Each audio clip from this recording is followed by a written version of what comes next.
Still ব্রিজের যথাযথ সংস্কারের অভাবে কয়েকশো ভিলেজবাসীর জীবন এখন ঝুঁকির মধ্যে, অথচ প্রশাসন উদাসীন। গত বছর চারেক ধরে অম্পিছড়া ভিলেজের কামাকোবাড়ি থেকে শালকাপাড়ায় যাতায়াতের রাস্তার উপরে তৈরি স্টিল ব্রিজটি নড়বড়ে হয়ে আছে।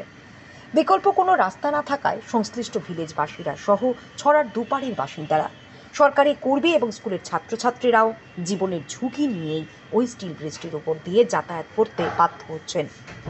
18 মিটার দৈর্ঘ্যের ওই স্টিল ব্রিজটির পাটাতনের বেশিরভাগ অংশ জং ধরে গেছে। শুধু তাই নয়, একদিকে বিপজ্জনকভাবে হেলে আছে। স্টিল ব্রিজটির বিভিন্ন স্থানে বিক্ষিপ্তভাবে দুদিকে রেলিং ভেঙে আছে। মানুষ চলাচলের একেবারে অনুপযোগী হয়ে পড়েছে। এই স্টিল ব্রিজের উপর নির্ভরশীল শালকাপাড়ার 400 জনজাতি পরিবার। পাড়ায় রয়েছে বিভিন্ন স্কুলে পড়ুয়া ছাত্রছাত্রী, প্রাথমিক স্বাস্থ্যকেন্দ্র সহ বেশ কয়েকটি অঙ্গনওয়াড়ি সেন্টার। ভিলেজবাসীদের চলাচলের একমাত্র সম্বল হচ্ছে এই স্টিল ব্রিজ। যে কোনো সময় বড় ধরনের ঘটনা ঘটে যেতে পারে। ব্রিজ সংস্কারের প্রতিশ্রুতি দিয়ে নির্বাচনী বৈতরণী পার হয়ে বিধায়ক নির্বাচিত হয়ে গেলেও এলাকার প্রাক্তন বিধায়ক যেমন কোনো কার্যকরী পদক্ষেপ গ্রহণ করেননি, তেমনি সদলীয় সমর্থকরা বছরের পর বছর ধরে দুর্ভোগের শিকার হলেও বর্তমান বিধায়কও কোনো প্রকার কার্যকরী ভূমিকা নিচ্ছেন না।